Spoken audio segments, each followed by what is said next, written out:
중간에 익숙하지가 않아서. 자, 인스탄테니우스 하다는 건 뭐냐면 쬐는 순간 튀어나왔다는 거야. 자, 그러게 다시 말해서 뭐냐면, 자, 만약에 진짜 파동의 성질을 가지고 있다면 에너지가 분산되어 있을 것이다. 따라서 어떤 형태로든지 빛을 쬐줬을 때 아무리 강한 에너지 빛이라도 충분히 이런 파동이 에너지가 충분히 축적되도록 좀 기다렸다가 굉장히 짧은 시간이겠죠. 기다렸다 튀어나와야 되는데 마치 어떤 당구공과 당구공이 빵 부닥치면 순간적으로 튀어나가잖아요. 이런 식으로 인스탄테니어스하게 튀어나오더라. 그래? 그러면 이건 어떻게 설명할 수 있느냐? 빛이 결국은 입자성도 있다. 빛의 입자성. 네.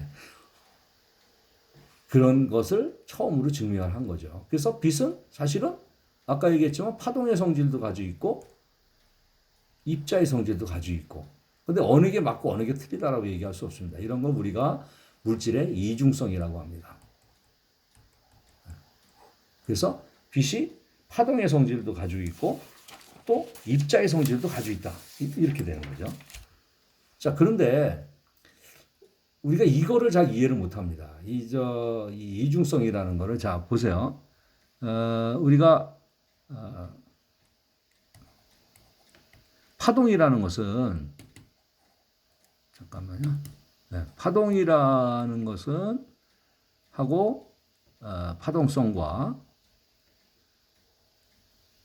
입자성은, 어떻게 보면은 우리가 그 소설 중에 왜 지킬 박사와 하이드라는 소설이 있잖아요. 이 지킬 박사와 하이드는 같은 사람이지만 전혀 다른 이중의 인격을 보이는 거 아니야? 그럼 그 사람이 그러면 과연 지킬이냐, 하이드냐, 이거 모르는 거죠. 때에 따라 다르니까.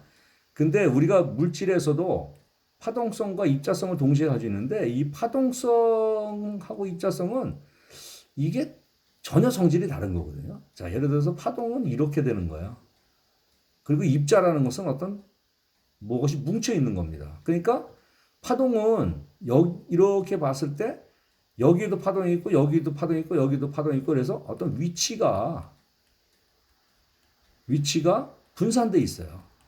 위치가 분산돼 있습니다. 뭐 여기도 파동이고 여기도 파동이고 여기도 파동이고 여기도 파동이고 그래요. 물론 없는 데도 있지만. 근데 요거는 위치가 어떻습니까? 딱 지정돼 있어요. 집중돼 있습니다. 그렇죠? 입자성이라는 것은. 이것과 이거는 같이 존재할 수가 없는 겁니다. 이거를 같이 설명할 수가 없어요. 그래서 양자역학이 굉장히 이제 어려워지는 겁니다. 굉장히 어려워져요. 여기 보면, 그래서 우리 사실은 이 파동성과 입자성을 동시에 가지고 있기 때문에 우리가 정말 이해하기가 어려운 일들이 발생을 하고요. 그래서 그 하이젠베르그라는 사람이 양자역학을 풀기 위해서 그 어떤 가정을 하잖아요.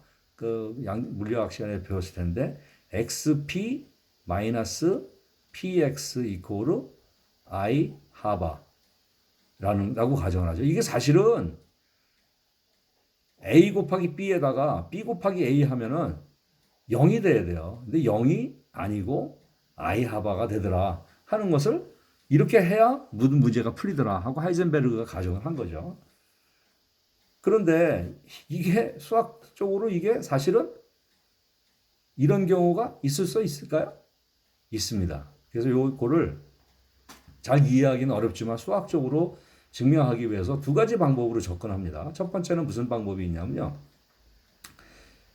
어떤 거를 곱하는 거를 뒤집었을 때 0이 아닌 다른 값이 나온다. 그러면 요건 뭐냐면 행렬입니다. 행렬. 매트릭스. 매트릭스 같은 경우는 그렇게 되죠. 매트릭스. 그렇죠? A 행렬하고 B 행렬하고가 만약에 바뀌면 A 행렬 곱하기 B 행렬은 B 행렬하고 A 행렬 곱한 거하고는 답이 다를 수가 있습니다. 그래서 양자역학을 행렬적으로 이해를 하는 파트가 있고요. 두 번째 파트는 오퍼레이션. 아마 물리 시간에 많이 들어봤을 거예요. 연산자라는 개념으로 이해를 하기도 합니다. 오퍼레이션이라는 게 뭐냐면 어떤 행위를 하는 거예요. 행위를. 그러니까 예를 들면은 우리가 김치를 담글 때 말이죠. 어머님들이 김치를 담글 때, 자, 김치는 두 가지 행동을 해야 됩니다. 뭐 물론 이제 재료가 있어야 되죠. 재료가 있어야 돼. 그 재료 배추에다가 어떤 행위를 해야 돼요? 절이는 행동, 그렇죠? 절이는 행위가 있어야 되고 또 뭐가 있어야 됩니까? 그 다음에 고춧가루 또는 뭐 양념을 그죠? 치는 치는 행위가 있어야 됩니다. 자, 그런데 만약에 절이는 행위를 먼저 하고 그죠? 어머님도 보면 배추를 절이시잖아요. 절인 다음에 고춧가루를 집어넣으면 그거는 맛있는 김치가 됩니다. 자, 그런데 고춧가루를 먼저 넣고 그 다음에 절이면 어떻게 될까요? 이거는 뭐 김치가 망하는 겁니다. 김치가 안 되는 거죠. 우리가 보통 먹는 김치가 안 되는 거죠. 그래서 이런 그 우리가 김치를 할 때 어떤 배추를 절이고 거기다가 양념을 하는 행위, 이런 행위는 어느 걸 먼저 하느냐에 따라서 값이 달라질 수가 있어요. 그래서 우리가 그런 개념으로 우리가 xp-px 이퀄로 I have a라는 우리가 하이젠베르그라는 사람이 이거를 가정을 이렇게 합니다. 그래서 하이젠베르그, 잘 아는 불확정성 원리 한 사람이죠. 그래서 이 사람이 이렇게 이제 했다는 거. 뭐 양자역학적으로 좀 중요한 거니까 한번 참고로 말씀드렸거든요. 그래서 이런 거를 만족시키려면은 이게 이제 그러면 사실은 제가 또 뭐 이거 조금 더 다른 얘기인데 이런 걸 만족시키려면 P가 뭐가 돼야 되냐면요. I분의 하바 그 다음에 뭐 좌표 뭐 X면 X의 좌표에 대한 어떤 미분 이게 P입니다. P 이게 P가 되거든요. P가 돼요.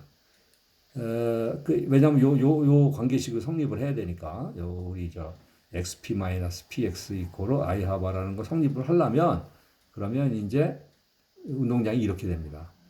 근데 사실은 우리가 뉴턴에서 에너지 이코로 사실은 운동 에너지하고 포텐셜 에너지잖아요. 그래서 포텐셜 에너지 플러스 2분의 1 mv 자승 이렇게 되죠. 2분의 1 mv 자승인데 이걸 다시 좀 바꿔보면 포텐셜 에너지 플러스 이 mv가 mv 자승이 아니고 mv가 운동량이거든요. p 운동량 모멘텀 p니까 그럼 이건 어떻게 되냐면 2m분의 p 자승 이렇게 우리가 쓸 수 있거든요.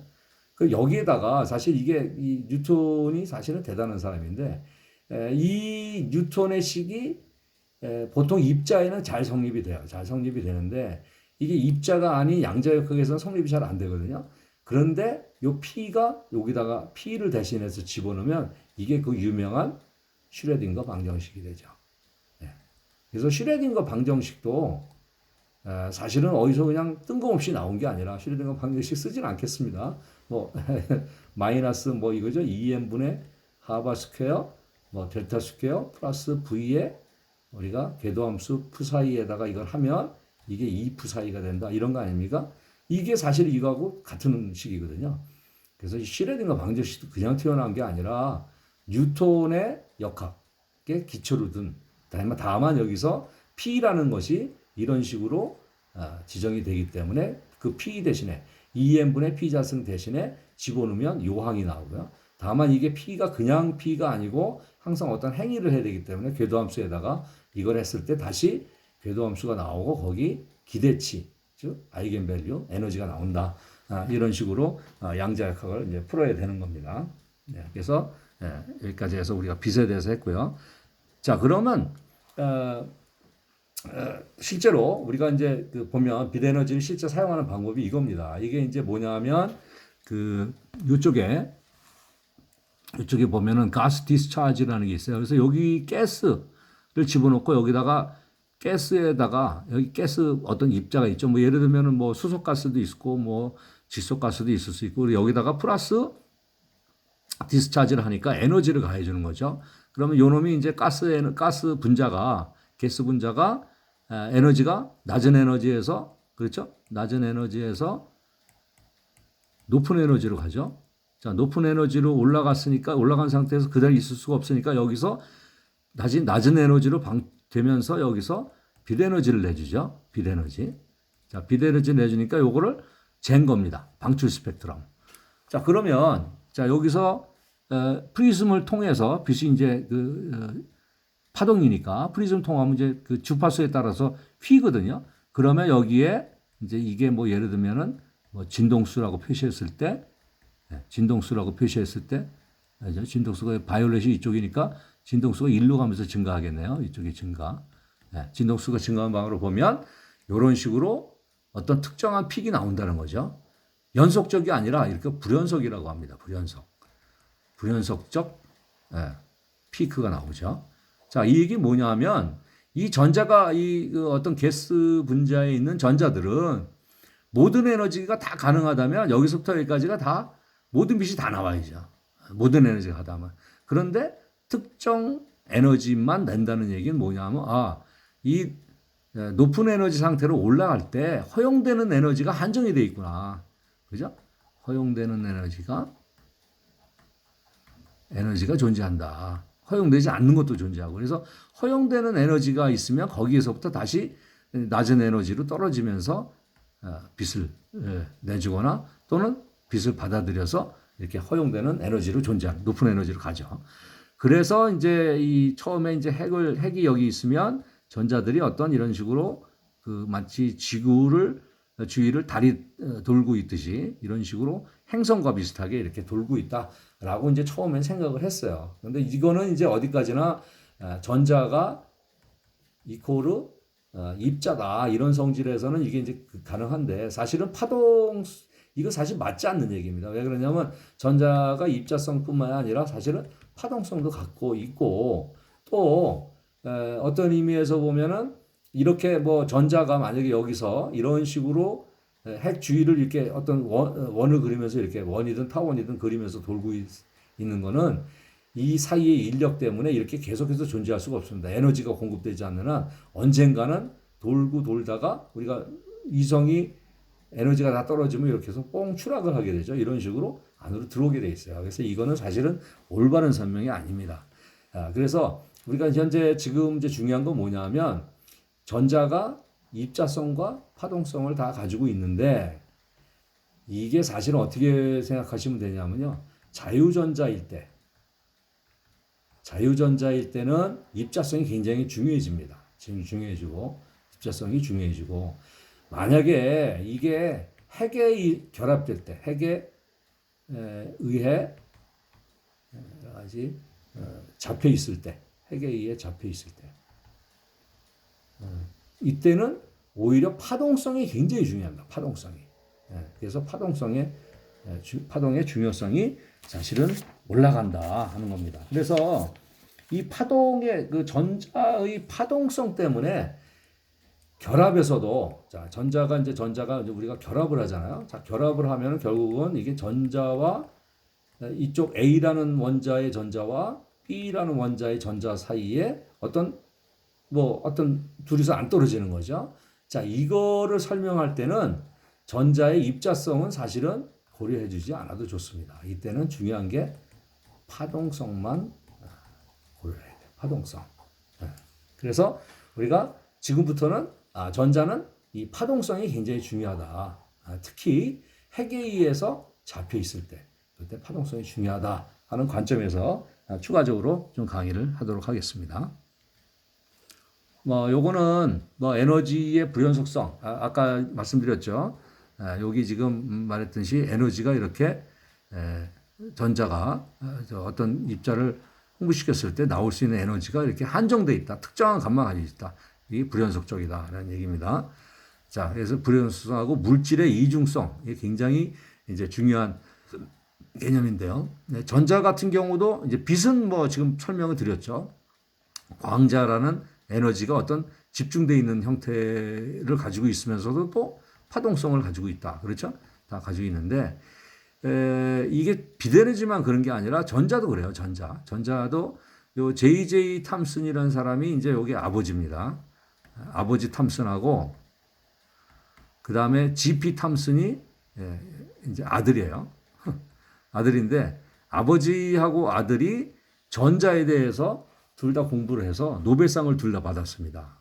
어떻게 받았냐? 아버지는 전자를 최초로 발견하셨죠. 전자 발견했고 전자의 질량과 전하의 비를 구했어요.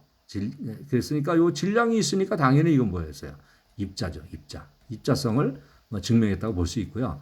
아들이 이제 그 아버지가 연구한 거를 이어받아서 쭉 연구를 하다 보니까 어떤 실험을 했냐면 여기서 이 전자를 이렇게 쏴줘요. 전자 쏴주는데 이걸 통해서 이렇게 휘게 만들면 어떤 현상이 벌어지면 이렇게 어느 부분은 밝아지고 어느 부분은 전자가 많이 가고 어떤 부분 여기가 진한 부분은 전자가 많이 가는 거고 연한 부분은 전자가 안 가는 거죠. 이렇게 회절 현상이 일어납니다. 회절.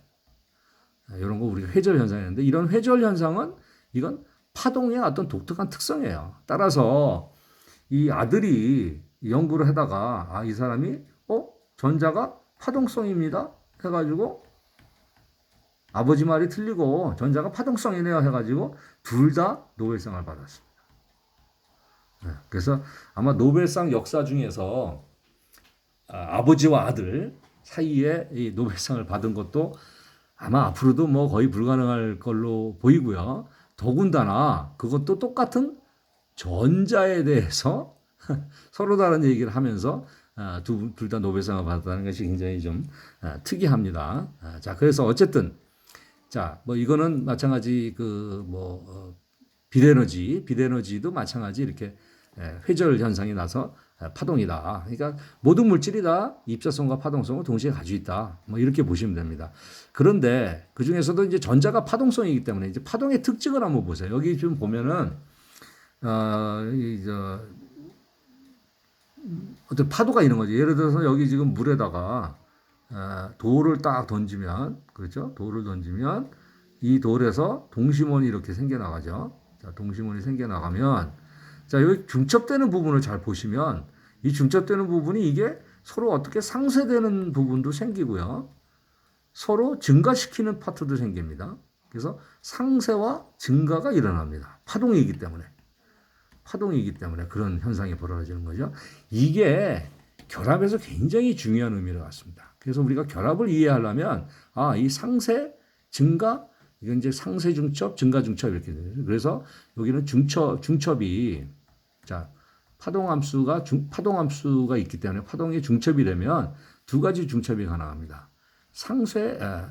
죄송합니다. 상쇄 서로 없애는 중첩이 가능하고요. 그 다음에 보강 중첩이 가능합니다. 서로 더 증가하는 거죠. 중첩 때문에 해서. 그게 어떤 현상이냐면요. 보시면, 자, 보세요. 자, 여기 파동이 두 개가 있습니다. 두 개가 파동이 있는데, 요게 위아래로 동일 위상이에요. 그 얘기 뭐냐면, 요 플러스일 때 여기도 플러스고, 여기가 마이너스일 때 여기도 마이너스고, 이렇게 되는 거죠. 두 개를 합치면 어떻게 되겠어요? 플러스 쪽은 더 커지고, 마이너스 쪽은 더 깊어지고, 이런 식으로 되겠죠. 이런 걸 우리가 뭐라고 그러냐면, 보강중첩이다. 이렇게 얘기를 합니다. 보강중첩. 자, 그리고 여기는 보면은 요거하고 요거 위상이 틀려요. 요게 플러스일 때 요건 마이너스입니다. 그럼 요 두 개가 합치면 어떻게 됩니까? 없어지는 거죠. 요걸 상쇄중첩이다. 이렇게 얘기합니다. 자, 그러면 여기서 우리가 전자가 뭐라 그랬죠? 아까 전자가 파동성을 가지고 있다고 그랬죠? 전자 파동성 아닌데 요거 파동성을 나타내는 걸 우리가 뭐라 그러냐면 파동함수라고 합니다. 또는 이거를 다른 말로 얘기하면 전자가 돌아다니는 공간 궤도다 해서 궤도함수라고 부르기도 하고 또 여러분들 많이 들어본 오비탈이라고 합니다. 자, 그러면 이 파동함수 즉 오비탈 전자 자체가 이제 오비탈이니까요. 이게 중첩이 어떤 방향으로 되느냐에서 보강 중첩이 되면은 어떻게 되면 파동이 어떻게 됩니까? 증가합니다. 증가. 상쇄 중첩은 파동이 감소합니다. 네, 감소합니다. 자, 파동이 증가하면 어떤 게 되냐면 자, 파동이 증가한다. 자, 그 얘기 뭐냐면 이런 식으로 궤도함수가 커졌죠. 커졌다는 얘기는 뭐냐면 사실은 이 보면요. 이 파동에서 보시면 자, 만약에 자, 요런 파동이 있고요. 그 다음에 좀 그림 그리기가 좀 힘듭니다만 여기 겹쳤다고 치고요. 자, 요렇게 하고 하면 요 파동, 요게 만약에 B라고 하고 요게 A라고 한다면 이 두 개의 파동은 사실은 동일한 뭡니까? 동일한 에너지입니다. 왜냐하면 파장이 같으니까요. 동일한 파장이기 때문에 에너지가 같아요. 그런데 그러면 요거하고 뭐가 틀릴까요? 그거 실제로 틀리잖아요. 요거는 만약에 빛에너지라고 한다면 B의 밝기가 A의 밝기보다 밝다는 겁니다. 그죠? 즉 뭐냐면 광자수가 어떻게 돼요? 빛이 어떤 덩어리가 있으니까 광자수가 증가하는 겁니다. 따라서 전자도 사실은 파동이기 때문에 이게 보강 중첩이 돼서 파동이 증가하면 전자가 있을 확률이 전자는 확률로 따집니다. 왜냐하면 파동이기 때문에 확률이 증가해요. 전자가 있을 확률이. 그러나 만약에 파동이 감소하면 어떻게 됩니까? 그러면 전자 확률이 어떻게 됩니까? 확률이 떨어집니다.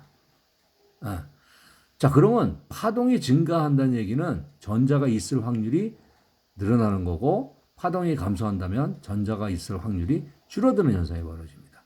이게 결합의 핵심 원리예요. 결합의 원리. 왜 그러냐면 뭐 나중에 추가적으로 설명했죠. 여기 핵이 있고요. 이쪽에 핵이 있고 자, 여기 주위를 전자가 이렇게 공유되고 있는 거 아닙니까?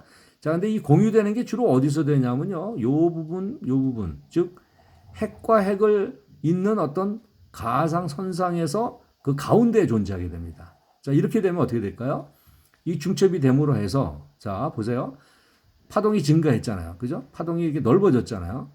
이 값도 커지고. 자, 이렇게 되면 우선 전자가 돌아다니는 공간이 확대됩니다. 전자가 돌아다니면서 공간이 확대돼요. 자, 예를 들면, 자, 여러분들이 지금 네오반보다 2배로 넓어졌어요. 여러분들 좋겠어요, 싫겠어요? 그죠? 전자가 돌아다니는 공간이 넓어지면 아주 해피합니다, 전자들이. 따라서 그대로 유지하려고 그래요. 따라서 결합이 이게 안 떨어집니다. 결합력이 더 세지는 거예요. 그래서 파동이 증가함으로 해서 결과적으로 전자가 돌아다닐 수 있는 공간이 넓어지고 따라서 결합이 세지는 겁니다.